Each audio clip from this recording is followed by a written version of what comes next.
Frontier Territory, 1870 to 1900. Between 1870 and 1900, as U.S. military forced Native Americans onto reservations, and as mineral discoveries were made in Arizona, the territory underwent rapid changes, transitioning from a frontier into a modern economy. After 1871, the U.S. government began to treat Indian tribes as separate nations. Formal treaties were negotiated and tribes were declared sovereign. By the time Geronimo and his last band of Chiricahua surrendered and were removed to the east, the government was well on its way to creating the 20 reservations that exist today in Arizona. After the disastrous results of attempting to settle various tribes on the San Carlos Reservation in the 1870s, the government decided to settle people on their own homelands whenever possible. The first reservation was established in 1859, and it was the Gila River Reservation located just south of Phoenix and is home to the Acamel Odom and the Peeposh or Maricopa tribes. The other reservations were established one by one over the years from the 1870s to the 1930s.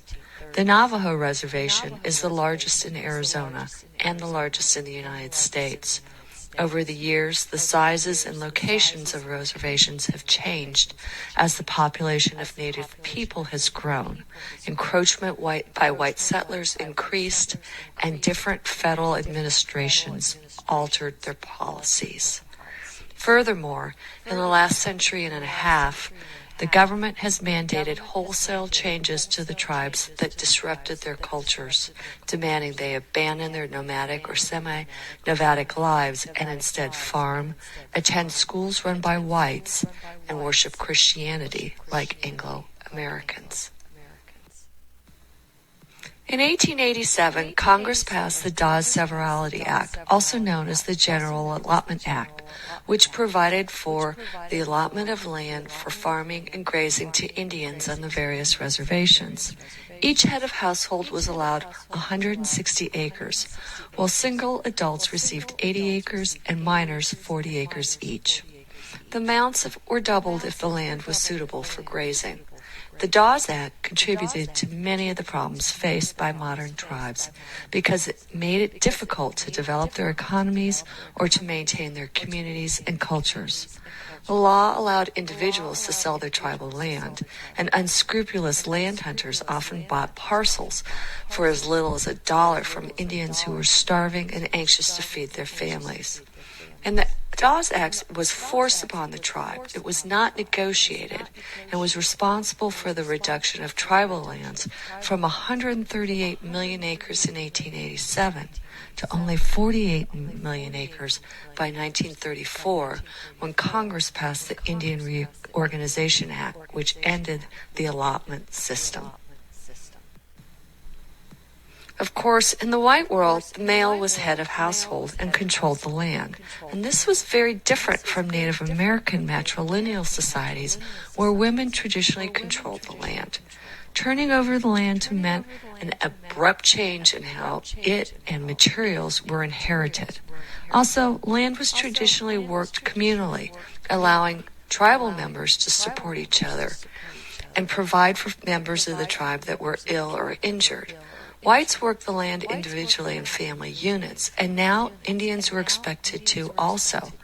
So it was much more difficult to take care of the more vulnerable members of Native society under the Dawes Act. The education of Indians also brought tremendous disruption to the tribes. Educating young Indian children in programs administered by the Bureau of Indian Affairs was the cornerstone of white policy to assimilate Native Americans into Anglo-American culture. The goal was to eliminate all vestiges of Indian culture from the children, to teach them English, indoctrinate them as Christians, and teach them manual labor skills so the boys could become farmers and mechanics, and the girls could become domestic servants or housewives. Schools were founded on the reservations initially, but when the children lived at home, they were slow to learn white ways and to reject the language, religion, and culture of their parents. So the government built boarding schools away from the reservations and forced the children to attend. Indian Commissioner Thomas Morgan announced in 1889, quote, "The Indian must conform to the white man's ways, peacefully if they will, forcibly if they must." In 1891, Morgan spoke at the opening of the Phoenix Indian School and declared, "It's cheaper to educate Indians than to kill them." Thousands of children were forced to leave their homes at a very young age and attend the various government-run boarding schools around the country. These schools were very much like military academies, where the instructors relied on corporal punishment to keep the children in line. In Arizona, the Tucson Indian Training School was opened in 1888 and run by the Presbyterian Church. The Phoenix Indian School was opened in 1891 and was located at Indian School Road and Central Avenue. Children came from all over the West, including Arizona, New Mexico, California, Oregon, and Nevada. Rather than rise with the sun, as was their custom, the children were now forced to live by the clock. They were prohibited from speaking their native languages, were forced to march in drills, stripped of their traditional clothing, and made to wear uniforms. White dresses for the girls, military-style suits for the boys. The boys had to have their hair cut short, which was very difficult for them because their culture taught them that they should only cut their hair if they were in mourning for a close relative. Government officials decreed long hair on boys was unchristian and lined them up in the barber chair as soon as they arrived at the boarding schools. On Sundays, the children were forced to attend church services, and many were baptized into Christian religions and were unable to practice the religious ceremonies of their tribes. Many were homesick and ran away, and others fell ill and sometimes died from tuberculosis and diseases. But it was not all negative. The young children learned to live in the white man's world and gained useful information that could help them return and help their tribes to survive in that world. They learned to play sports, musical instruments, and made friends from other tribes. As one student put it, quote, "On the reservations, there was no electricity or running water.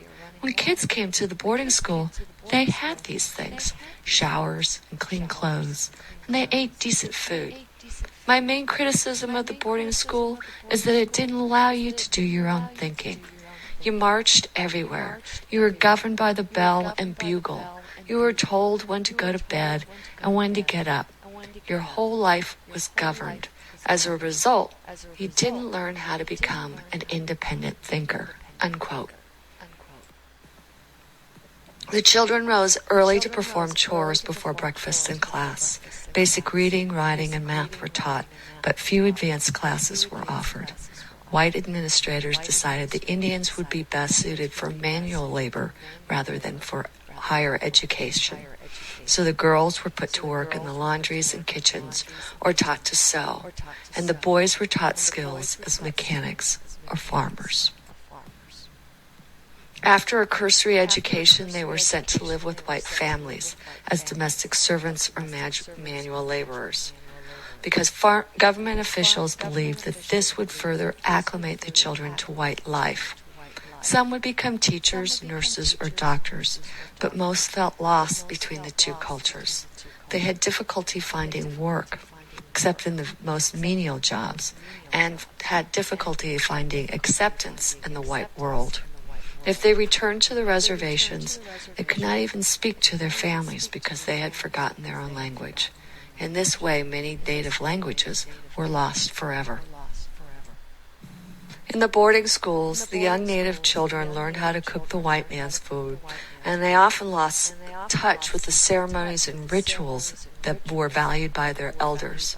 When one young Hopi woman returned to the Mesas in 1918 from boarding school, she recalled, quote, "I didn't feel at ease in the home of my parents now.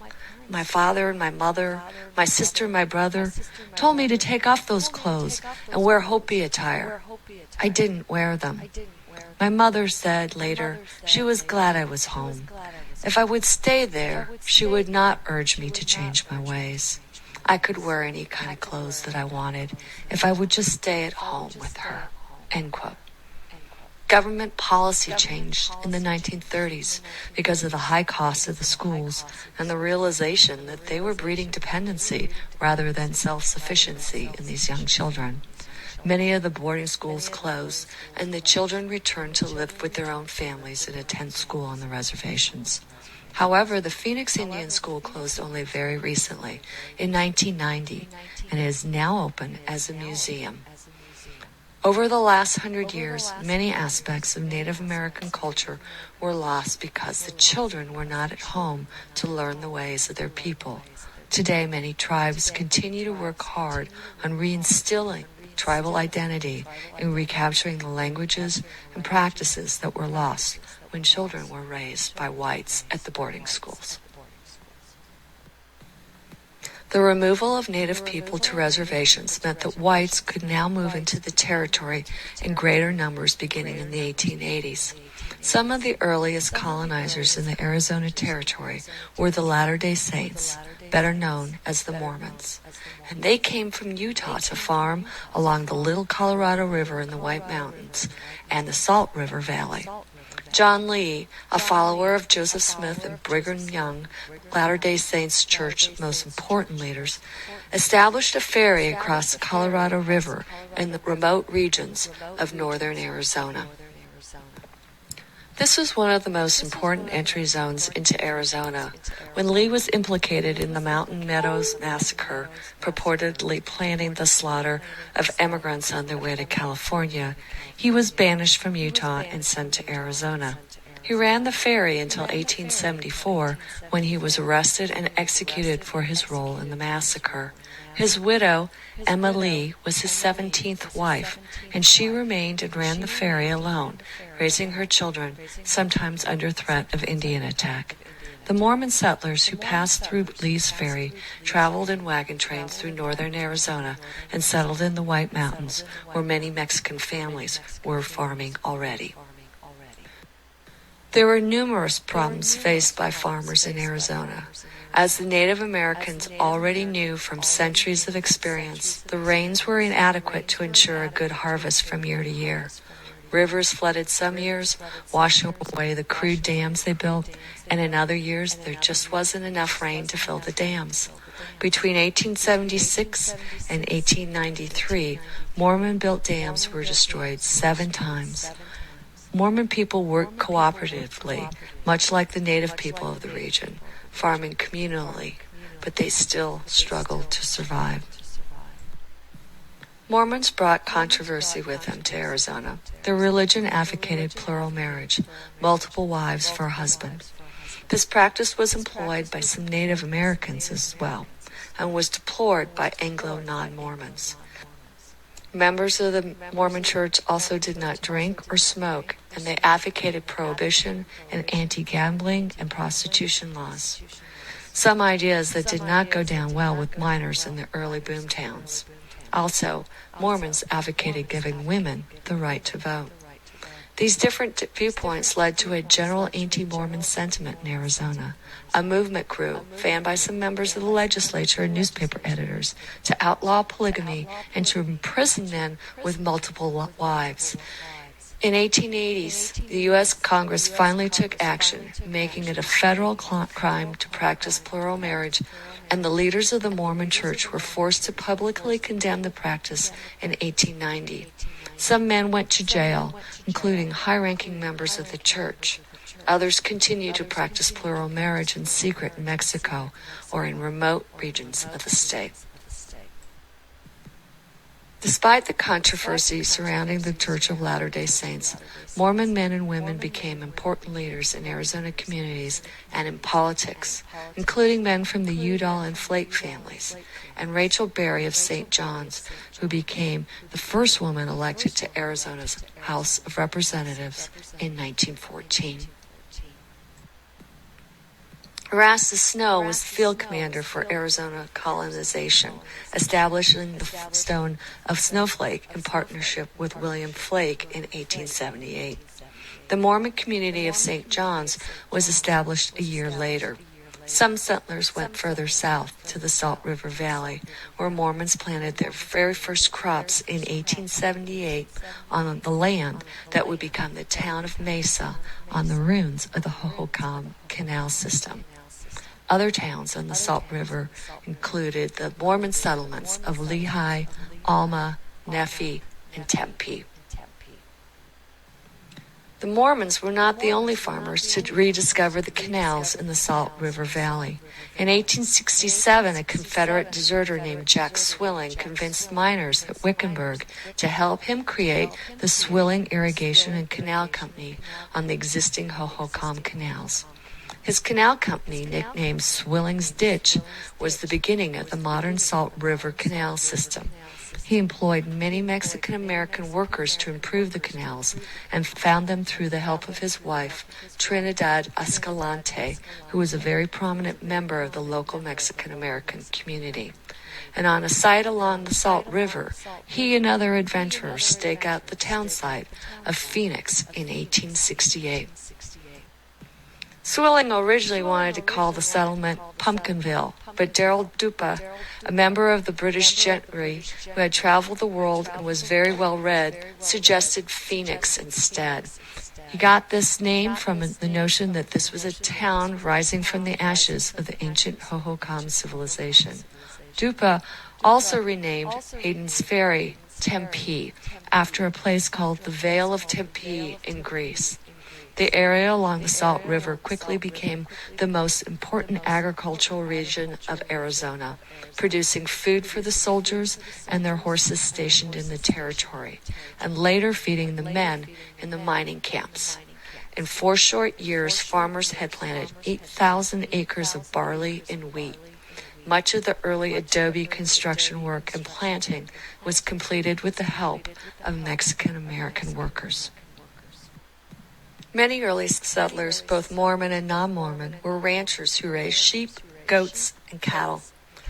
While cattle rustlers and cowboys get most of the attention in popular history, ranching was not really that glamorous, but it was, however, a very integral part of the territory's early economy. The first ranchers in the territory were the Hopi, who tended sheep brought by the Spaniards as early as 1629. Stock raising was a long-standing tradition at the Spanish missions and dominated the economy of southern Arizona during both the Spanish and Mexican periods. Those early longhorn cattle were lean and could survive on little water and the tough desert scrub, but the number of heads of cattle during the Mexican-Spanish period never exceeded 30,000. With the construction of American military forts and Indian reservations in the 1860s and 1870s, the United States government drove up the local demand for beef, and cattlemen poured in. The arrival of the railroads in the 1880s put an end to cattle drives and made access to markets both in California and to the east readily available. The boom then began in earnest in the 1880s, when Eastern investors brought in outside capital and opened large-scale operations. By the end of the decade, there were over 1 million head of cattle in the territory. As the U.S. demand increased for high-quality beef in the 1890s, ranchers began to experiment raising Hereford cows, which were tastier and had more meat than the leaner, tougher longhorn cattle of Texas. By the 1890s, it was clear that the range was being overgrazed, and when drought struck in 1892, with creeks and springs drying up, between 50 and 75% of the herds died. Cowboys had to strain their drinking water through burlap to get the maggots out that multiplied on the carcasses of dead cows. A shift occurred in the 1890s that would forever change the cattle business. It became apparent that it was almost impossible for small ranchers to make a living. Now, businessmen like Flagstaff merchants, the Babbitt brothers, began to buy up small and medium-sized operations and combine them to run enormous cattle companies. David, George, William, Charles, and Edward Babbitt had made their fortune in business in Cincinnati, Ohio, and moved to Flagstaff in 1886. They invested in lumber operations that would provide the wood to shore up the mines and the shafts and build the towns around Arizona. And they invested in several cattle companies, beginning the most famous mercantile and ranching dynasty in the Southwest. Eventually, they controlled most of the ranchers in southern Arizona, including the famed Hash Knife outfit, which spanned millions of acres from Ash Fork into New Mexico. Arizona's cattlemen were a diverse lot. Some were poor, with little education, and those were the ones that did the hard work of driving the cattle to market. But then they had fun at the end of the drive, competing in local rodeos. Both Payson and Prescott established the earliest rodeo competitions in this territory in 1884, and they continue to excite crowds to this day. But many of the men who entered the business in the 1880s and 1890s had more education. They had attended business college, and they understood the science behind selective breeding. Many Hispanic ranchers continued to raise stock in the Santa Cruz Valley, and a handful of ranch hands were girls as well. Ranch life was often difficult, and it was a total family business. Boys and girls alike were expected to learn how to ride, to shoot, and to brand so they could help out their families. Helen Duet Ellison was the foreman of her father's Q Ranch, located in Pleasant Valley, and she supervised the cattle drives with her younger sister. Later, she would marry George Hunt, the future governor of the state of Arizona. Sandra Day grew up on the Lazy Bee Ranch on the border of New Mexico, south of the Gila River in the 1930s. She rose before the sun each day to start her chores, which included repairing equipment, branding cattle, and gelding cattle as well. She grew up, like so many other women in early Arizona, with cowboys for babysitters, who, as she told it, quote, were tobacco-chewing, unshaven, unbathed, Levi-clad, and tough as nails, unquote. She later recalled that this was her, quote, first initiation into joining an all-men's club, something I did more than once in my life, end quote. Of course, later, Sandra Day O'Connor would join the most exclusive men's club, the U.S. Supreme Court, as the first female member in 1981. Many ranchers, including Sandra Day O'Connor, would go on to careers in politics, playing prominent roles both locally and in the Arizona legislature. One member of the first generation of Babbitts and two from the second generation would serve in the state legislature in the 1910s, 1930s, and the 1940s. And a member of the third generation of Babbitts, Bruce Babbitt, became Arizona's governor in the 1970s and 1980s before becoming U.S. Secretary of the Interior. Although there was money to be made in farming and ranching, it was hard work. Most initial migrants into Arizona were single white males looking to get rich quick in the gold mining business. In the 1870s and 1880s, there were numerous strikes in Arizona. The first strike after Arizona joined the United States as a territory occurred at Gila City in 1858, where $2 million in gold nuggets were found in the riverbed. In 1861, Henry Wickenburg found the richest deposit of gold ore at his Vulture mine, just outside of what is Wickenburg today. Other early prospectors include Pauline Weaver and Joe Walker, who, along with Jack Swilling, found gold in 1863 along the Hassayampa River in Lynx Creek near present-day Prescott.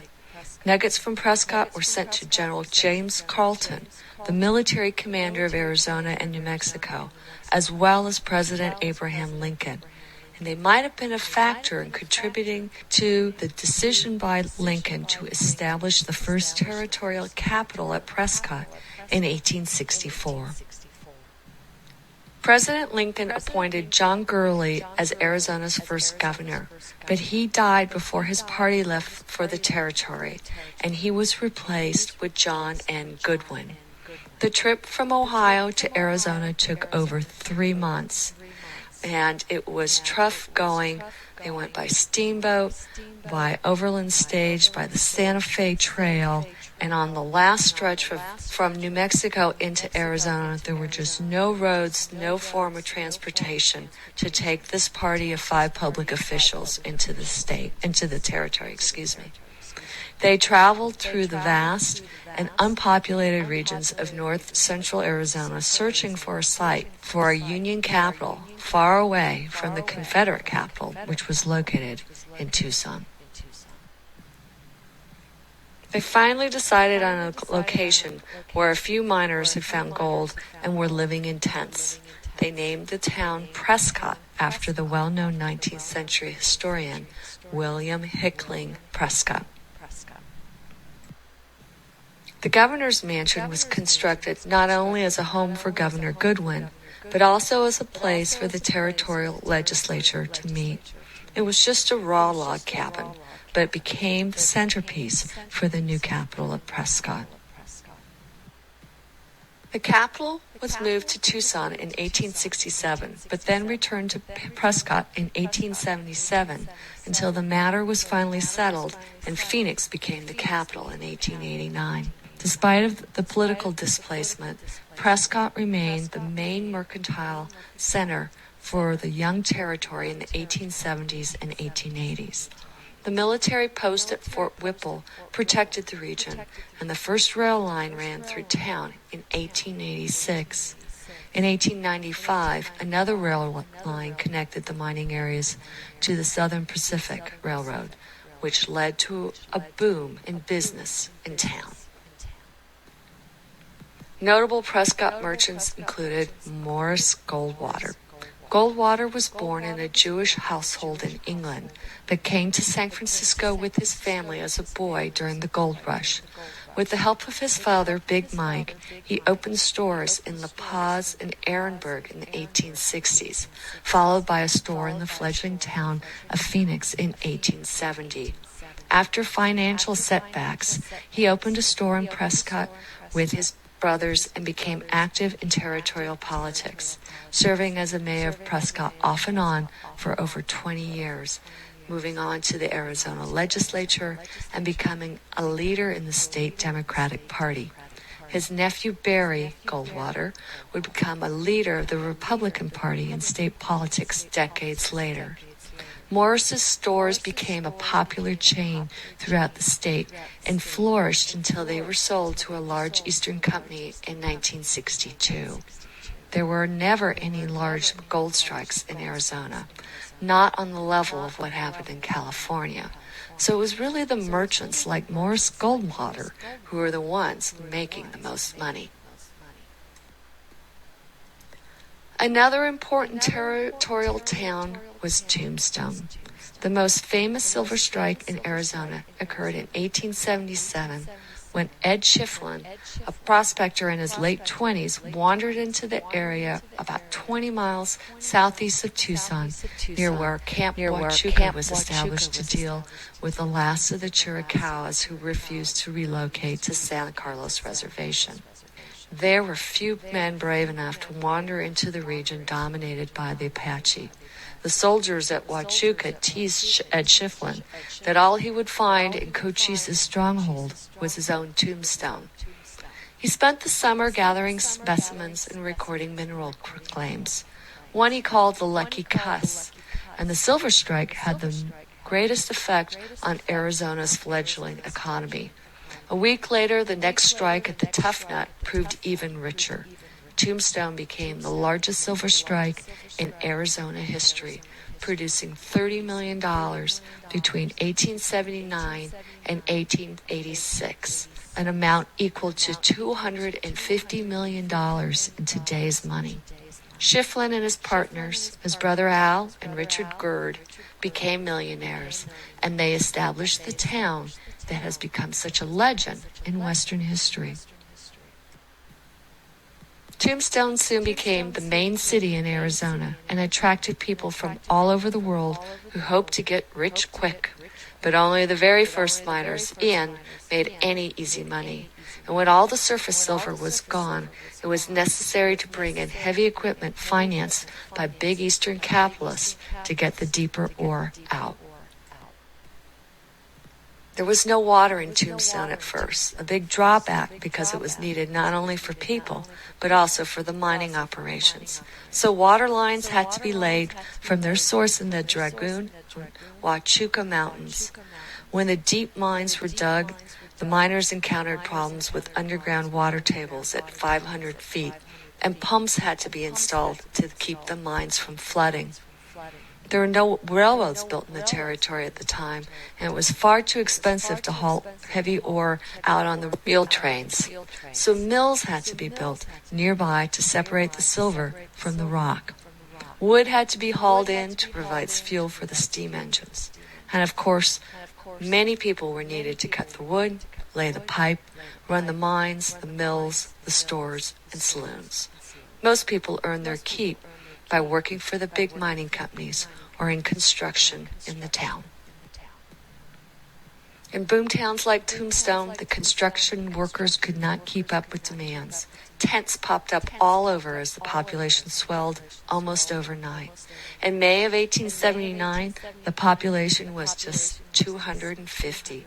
By June of 1880, there were over 3,000 people in town. And by late 1881, more than 7,000 people lived in Tombstone. A decade later, over 14,000 people were there. It was hard working in the mines, and miners were faced with inadequate ventilation, toxic gases, explosion, and dangers from cave-ins and fires. After a grueling day at work, miners looked to blow off steam and hard-earned money in the numerous gambling halls, brothels, and saloons in town.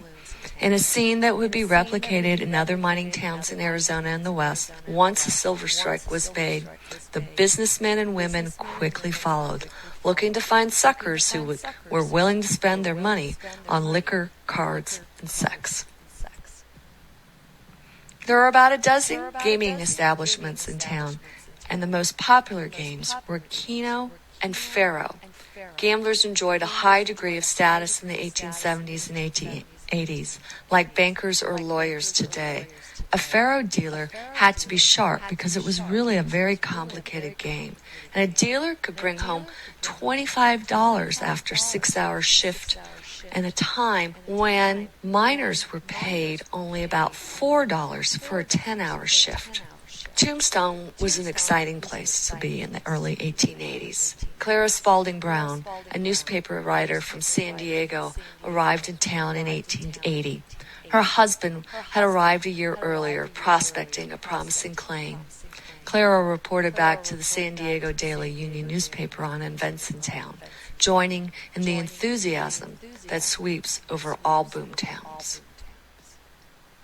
And then, in October of 1881, Clara reported to her readers in San Diego, quote, "The inmates of every house in town were greatly startled by the sudden report of firearms about 3 p.m., discharged with such lightning-like rapidity that they could only be compared to the explosion of a bunch of firecrackers. And the aspects of affairs grew more portentous when, a few moments later, the whistles of the steam hoisting works sounded a shrill alarm. 'The cowboys!' cried some, thinking that a part of those desperadoes who were taking the town. 'The Indians!' cried a few of the most excited.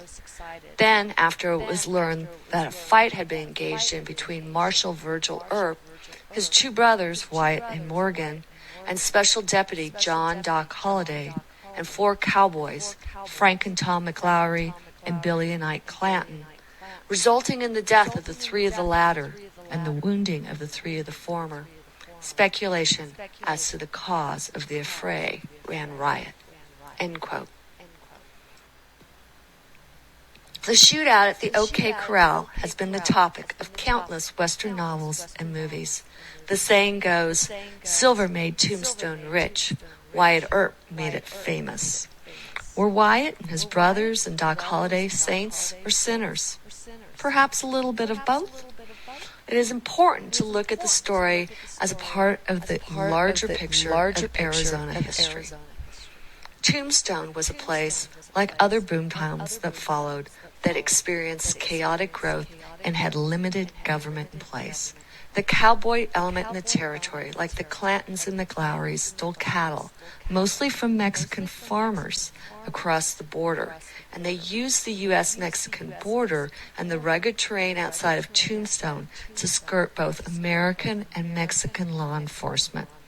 Sometimes those cowboys drank too much, and they irritated local residents, firing their guns and threatening people while out on at night on the town.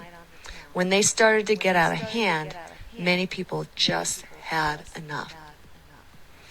John Clum, former Indian agent at the San Carlos Reservation, and now editor of one of the local papers, the Tombstone Epitaph, formed a citizen safety committee to intervene and stop the violence. Like many others, he felt that in order for our towns to grow, some law had to be established to protect business and citizens. But others in town profited from the cattle rustling business, especially the gambling halls and saloons that were frequented by the free-spending cowboys. So those merchants opposed efforts to stop the violence. Furthermore, sheriffs were political office holders who were often supported or opposed based on their political affiliation rather than their ability to uphold the law. The sheriff was a Democrat named Johnny Bahan, and he was backed by the cowboy element. Wyatt Earp and his brothers were political rivals and Republicans. Wyatt had lost the last election for the profitable office of sheriff of Cochise County to Bahan. The shootout at the OK Corral in 1881 in Tombstone was the exception, not the rule in Arizona mining towns. The reality was that most towns were relatively quiet, gunfights rare, and most citizens were law-abiding. When the first silver strikes were made in mining towns, things boomed quickly, and sometimes lawlessness occurred. But few people challenged each other to shootouts on the main street in the middle of the day. That is just something that looks good on the big screen, and that's why we see so much of it in films about the Old West. Tombstone epitomized the frontier at its worst in 1881. Quote, a rootless community where people risked everything, their lives, their fortunes, the land itself, for short-term gain, end quote. When things got out of hand, outside forces intervened. President Chester Arthur threatened to establish martial law in Tombstone in May of 1882. The violence in Tombstone stigmatized Arizona in the minds of Easterners, and it made it very difficult to objectively analyze and assess life in early frontier Arizona. From the mid-1880s on, Arizona residents would work hard to put the image of lawlessness to rest, to assure that territory would become a desirable place for migrants to settle, and to convince Congress to allow it into the Union. For example, the first Women's Christian Temperance Union chapter was formed at Fort Whipple at Prescott in 1884. This volunteer organization was dedicated to curbing alcohol consumption and would grow into a territorial-wide organization within a few years. Movies and Western novels like to show Tombstone and mining towns like Jerome, Prescott, or Bisbee as violent places populated almost exclusively by cowboys, miners, and gunmen, with only a handful of females who worked as prostitutes, and with no children in sight. This is, of course, a very incomplete view.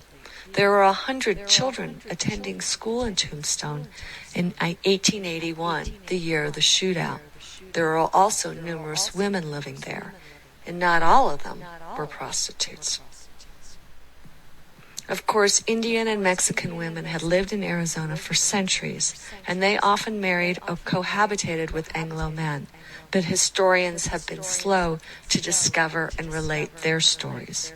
While Anglo women were rare in the territory prior to the removal of Native people to the reservations, starting in the 1870s, women began to arrive in increasing numbers. Using Tombstone as an example, we can piece together a more accurate view of their roles in early mining towns. Clara Spalding Brown was a professional journalist. In her dispatches about the town of Tombstone to the San Diego Union, she noted the presence of prostitutes in town, and she looked down upon them as unsuitable company. But she also noted that there were plenty of proper women in town, and she socialized with them at theater productions and at functions at Tombstone's 3 active churches. Nellie Cashman ran a store, a restaurant, and a boarding house in Tombstone, and helped convince the owners of the Crystal Palace Saloon, one of whom was Wyatt Earp, to hold Sunday church services there. She became known as an angel of mercy who helped miners who had fallen on hard times or who were injured. She fed the hungry, and she provided shelter for the homeless. She raised money to build the first Catholic church in town and one of the first schools. Also, Tombstone was home to Sarah Herring Soren, who made history in 1892 by becoming the first female admitted to practice law in Arizona, and later became the first woman in the United States to argue a case before the U.S. Supreme Court unassisted by a man. There were numerous women who were teachers, newspaper writers, lawyers, and businesswomen who contributed to the economic development of early Arizona. By the mid-1880s, Tombstone's boom was turning to bust. The mining companies struggled to keep the mines from flooding. Other major silver strikes drove down the price of silver. Mine workers went on strike, and the population of the town began to leave for other boom towns.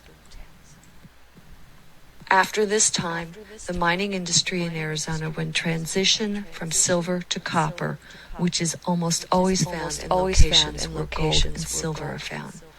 Gold and silver can be turned into currency, but copper is different. It had been used for centuries in jewelry by Native people and by whites to make kitchen pots and roofs for homes. But its true worth was not realized until America's Industrial Revolution required copper wires to conduct electricity. The first major copper strike in Arizona was made in 1864 by Henry Clifton and the Upper Gila River. Other strikes followed near Prescott in the late 1870s, but the most important mining operation was at Bisbee. Bisbee's mines ultimately yielded more gold and silver than any others in Arizona, but it was the copper operation that made Bisbee and Arizona the largest producer of copper in the world for a time. More importantly, the corporate culture that was brought to Arizona by the international copper companies would dominate Arizona's economy and politics until World War II. The Phelps-Dodge Empire in Arizona was built by a Canadian metallurgist, Dr. James Douglas, and his son, Walter, who would become manager of the Copper Queen mine at age 31 in the town named for his family, Douglas, right on the border of Mexico. The town of Douglas was created by the Phelps-Dodge Corporation to provide a smelting facility for the copper ore mined at Bisbee. Walter would rise to be president of Phelps-Dodge and chairman of the board of the Southern Pacific Railroad. His power in Arizona politics was enormous, and he was resented by many residents for his ability to control the state legislature behind the scenes through the Democratic Party. His nephew, Lewis Douglas, became Arizona's representative in Congress from 1926 to 1933. Phelps-Dodge was the most powerful mining corporation in Arizona, but not the only one. Arizona Copper Company controlled Clifton, the first copper town in the territory. Shannon Consolidated Copper Company ran Metcalf. United Verde Copper Company built Jerome, a town named after its New York investor, Eugene Murray Jerome, who never even visited there. These companies, all headquartered on the East Coast or in Europe, poured millions of dollars into Arizona to build the mines and the smelters, to build railroads that could bring people into the territory and copper ore out to market. Sometimes they built their own railroad lines to the copper mines, but other times they induced large railroads like the Southern Pacific to build them.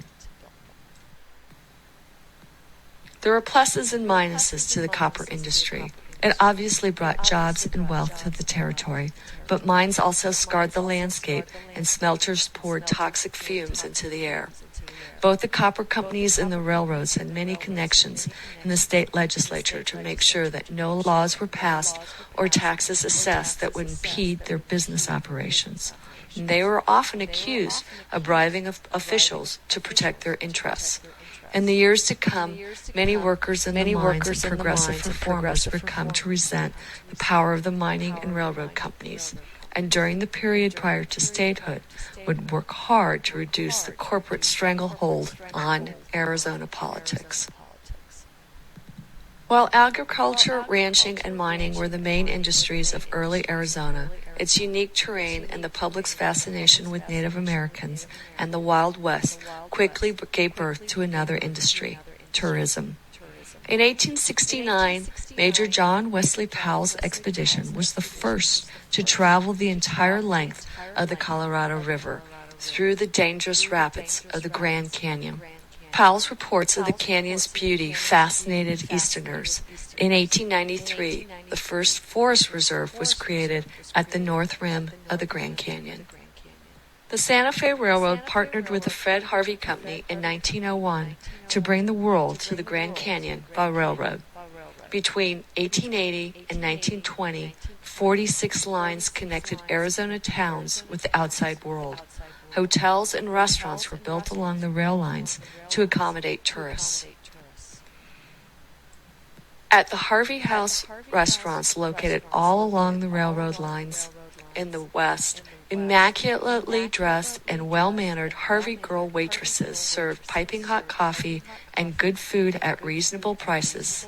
A far cry from the surly waiters and horrible grub encountered by Mark Twain on the early Overland stage line. Fred Harvey hired architect Mary Elizabeth Jane Coulter in the early decades of the 20th century to complete 21 projects, including some of the West's most famous landmarks. Here you see the Watchtower,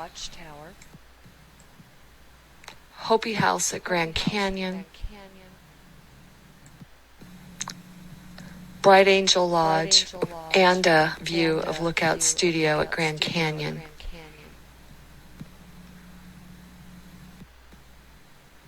Coulter's famed El Tovar Hotel at the south rim of the Grand Canyon attracted well-heeled sightseers, including presidents and royalty.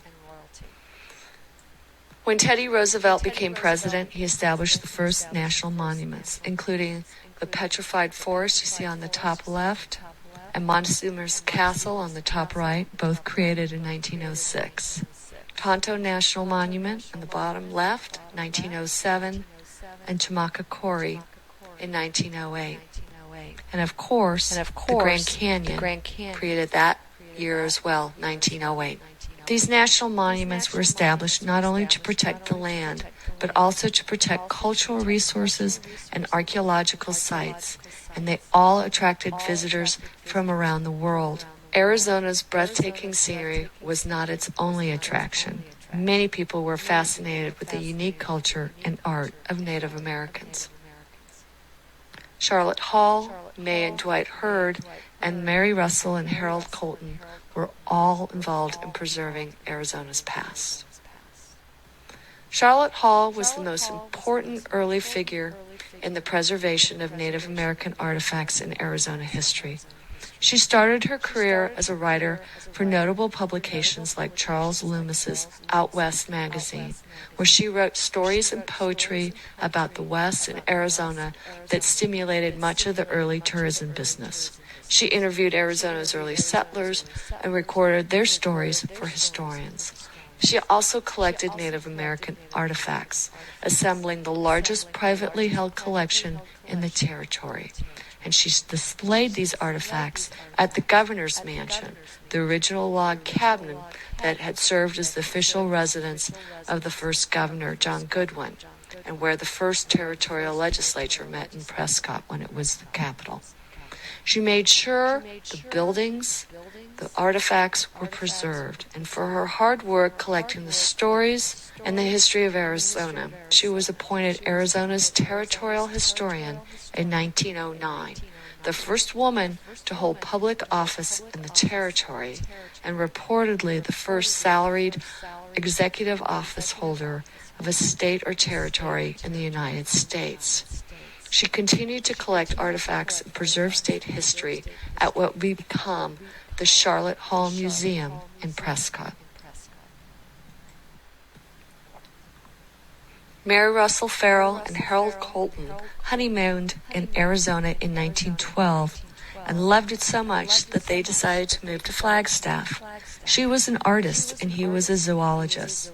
You can see an example of her art depicting a Native American here. The couple preserved, collected, and cataloged thousands of Native American artifacts, which are housed today at the Museum of Northern Arizona in Flagstaff. Also, they showcased Hopi and Navajo silver jewelry, pottery, and weaving at the Hopi Festival of Arts and Culture and the Navajo Festival of Arts and Culture, annual events which continue today. May and Dwight Hurd arrived in Phoenix in 1895 after Dwight was diagnosed with a respiratory illness. Dwight was a successful businessman, a leading figure in Phoenix in the Republican Party, and owner of the Arizona Republican, which is the forerunner of the Arizona Republic newspaper. The Hurds traveled on the railroad out west and delighted in the Native American art that they saw at the trading posts, and began a collection in their home just off of Central Avenue in Phoenix. In 1929, they opened a museum on their property, and after Dwight's death a few months later, May continued to run the museum, sweeping the floors at night, taking people on tours, and adding extensively to the collection. Today, the museum, the Hurd Museum, is considered one of the best collections of Native American art in the world. Although we've talked about many people who came to Arizona to farm, ranch, or mine, and others who were fascinated by its scenic beauty and unique cultural heritage, there were many people like Dwight Hurd who came to Arizona to reclaim their health. Doc Holliday was perhaps Arizona's most famous lunger or consumptive, the common terms for someone with tuberculosis in the 19th century. TB was the scourge of the late 19th century and early 20th centuries, and plagued an estimated 10% of the nation's population. In an age before the invention of antibiotics, the only prescription doctors had for people with emphysema, tuberculosis, and other bronchial ailments was to live in a dry, warm climate. So many people moved to the desert Southwest, Southern California, Arizona, West Texas, and New Mexico. Some, like Hurd, were wealthy, and they could afford the best medical care.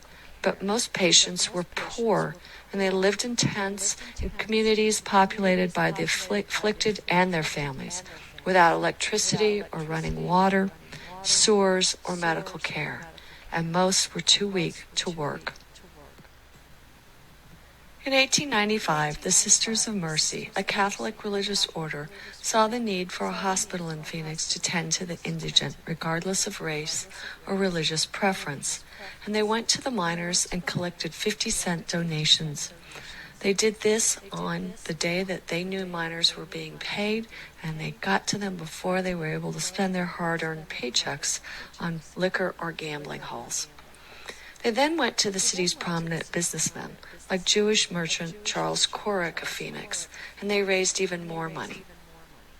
They opened a 12-bed facility in 1895 that has grown over the past century to become the 743-bed St. Joseph's Hospital and Medical Center. St. Mary's Hospital in Tucson also became a beacon of hope for people with respiratory ailments. By the turn of the 20th century, Arizona was developing an economy based on farming, ranching, mining, health seekers, and tourism. The territory was growing quickly, and residents began to clamor for statehood. But a key element for Arizona's future was still missing: sufficient water to fuel its growth. The Hohokam had tried to garner the water of the Gila, Salt, and Verde rivers, and succeeded for a while. Americans had continued to use irrigation to provide water for farming, both in the Salt River Valley and the Little Colorado. But their little earthen dams were useless when torrential rains came, and the water they could save was insufficient for the years of drought they encountered. In 1890, a year after the territorial legislature moved to the new capital in Phoenix, floodwaters breached the Salt River watershed. A new railroad bridge crossing the river at Tempe was swept away. The next winter, rains and melting snow again combined to create tremendous floods that were 16 feet above the diversion dam of the Arizona Canal. Adobe buildings in downtown were washed away, and another railroad bridge was swept into the raging waters. Drought followed the next year, and farmers watched their crops wither in the valley. Many farmers left the Salt River Valley, and the number of acres planted fell by roughly 25%. In order to guarantee a stable source of water for agriculture, farming, and mining, the power and wealth of the federal government had to be employed. The federal government played a crucial role in the development of the western United States.